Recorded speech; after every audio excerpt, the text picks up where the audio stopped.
Hello guys, welcome back to my YouTube channel. This is me Barkha Sahani और मैं आ गई हूँ एक नई वीडियो के साथ। सो आज की वीडियो आप सबके लिए बहुत ज़्यादा इम्पॉर्टेंट रहने वाली है बिकॉज आज की इस वीडियो में मैं आप सबके लिए लेकर आई हूँ क्लास 12 इकोनॉमिक्स में जो आपकी बुक है इंडियन इक्रो, उसमें जो चैप्टर है ह्यूमन कैपिटल फॉर्मेशन, उसके नोट्स आज मैं आपको प्रोवाइड करूंगी। तो आज की इस वीडियो में आपको मिलने वाले हैं ह्यूमन कैपिटल फॉर्मेशन क्लास 12 के नोट्स। तो ये वीडियो को बहुत अच्छे से देखना। तो आपको मैं बता भी देती हूँ मैंने कैसे हैंड रिटन नोट्स बनाए हैं, खुद क्या क्या एक्सप्लेन किया है, क्या क्या इंपॉर्टेंट क्वेश्चंस हैं, सब कुछ इस वीडियो में मैं आपको बताऊंगी। तो इस वीडियो को अच्छे से देख लेना। उसके बाद जब आप नोट्स वगैरह मेरी इस ओवरव्यू में नोट्स वगैरह देख लो, उसके बाद डिस्क्रिप्शन में जाना और वहाँ पे आपको लिंक मिल जाएगा पीडीएफ का, नोट्स की पीडीएफ का। उस लिंक पे क्लिक करना तो पूरी पीडीएफ ओपन हो जाएगी जिसमें आपको इस चैप्टर के नोट्स मिल जाएंगे फ्री ऑफ कॉस्ट। जाके आप वहाँ से खोलकर इस चैप्टर के नोट्स को एक्सेस कर लेना। बाकी अब मैं आपको बता देती हूँ इस चैप्टर में क्या इंपॉर्टेंट टॉपिक है, किस तरीके से आपको ये चैप्टर पढ़ना है इस वीडियो में। तो इस वीडियो को हम शुरू करते हैं। ये मैंने ह्यूमन कैपिटल फॉर्मेशन के आज नोट्स आपको दे रही हूँ। नेक्स्ट जो नोट्स आएंगे वो आएंगे कंट्रोलिंग चैप्टर के। बहुत सारे बच्चे मुझसे कंट्रोलिंग के नोट्स भी मांग रहे थे, तो इसके बाद नेक्स्ट कंट्रोलिंग के नोट्स ही आएंगे जब भी नोट्स की वीडियो में डालूंगी। बाकी आज ह्यूमन कैपिटल फॉर्मेशन के नोट्स की वीडियो देख लो, नेक्स्ट आप कंट्रोलिंग नोट्स पे वीडियो आएगी।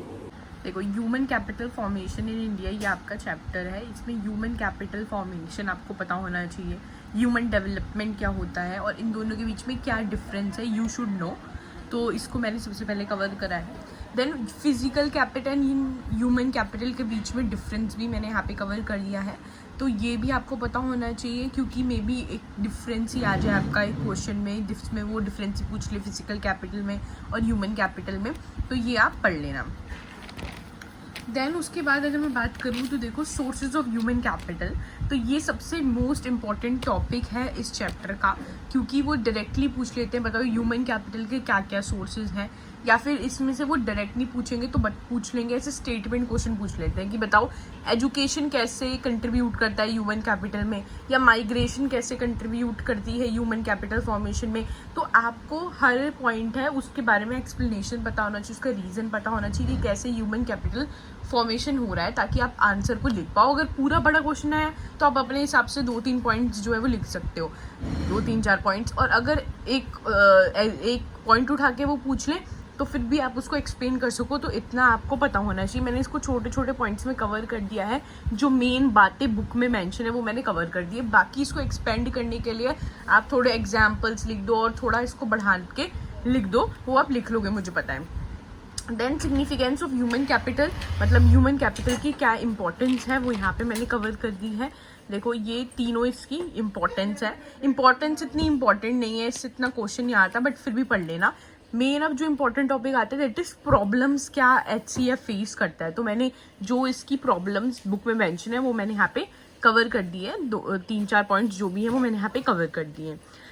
तो मेन आपको सोर्सेज हो गया या प्रॉब्लम्स जो भी HCF में है वो आपको अच्छे से करनी है इस चैप्टर में। फिर एजुकेशन के बारे में यहाँ पे बता रखा है और एजुकेशन के क्या ऑब्जेक्टिव्स होते हैं वो मैंने यहाँ पे 2-3 पॉइंट्स में कवर कर दिए, छोटे छोटे ऐसी बुक में दे रखे हैं।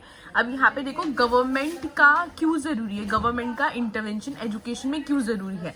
तो इसके लिए मैंने यहाँ पे आपको 3 रीज़न दे दिए हैं, ताकि अगर कोई भी स्टेटमेंट बेस्ड क्वेश्चन आता है तो आप आंसर कर सको कि हाँ, इन रीजन्स की वजह से, इन रीजन्स को इंक्लूड करके एक आंसर बना लो कि इस वजह से गवर्नमेंट का इंटरवेंशन ज़रूरी है एजुकेशन के अंदर। जैसे सपोज आए कि बताओ क्यों गवर्नमेंट का इंटरवेंशन ज़रूरी, तो आप लिखो क्योंकि बहुत ज़्यादा इन्वेस्टमेंट चाहिए होता है और प्राइवेट इन्वेस्टर्स इतना इन्वेस्टमेंट नहीं कर सकते, बहुत सारे गरीब लोग हैं जिनको ज़रूरत है गवर्नमेंट की। फिर ये ऐसा आंसर बना के लिख लोगे।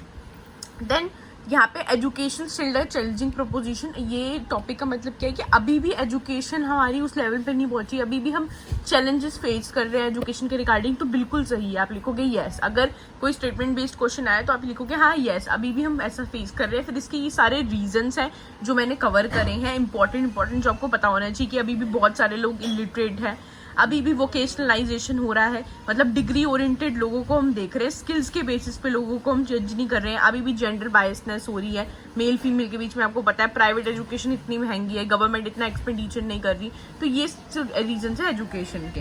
तो आप देखो ये वाला जो चैप्टर है बहुत ईजी है, बस मेनली आपको थोड़ा बहुत समझना है। इस चैप्टर में बहुत आसानी से कवर हो जाएगा और इसकी पीडीएफ मैं डिस्क्रिप्शन में डाल देती हूँ नोट्स की। सो अगर आपको ये वीडियो पसंद आई है तो प्लीज़ इस वीडियो को लाइक कर देना, मेरे चैनल को सब्सक्राइब कर देना और मेरे जल्दी 2K सब्सक्राइबर्स करवा दो यार। मतलब लाइक सिर्फ 190 और 200 कुछ अप्रॉक्स सब्सक्राइबर बचे हैं, तो फटाफट सब्सक्राइब कर दो और 2K सब्सक्राइबर्स करवा दो ताकि मुझे भी मोटिवेशन मिले ऐसी अच्छी वीडियोज़ बनाने का आप सबके लिए। तो थैंक यू सो मच।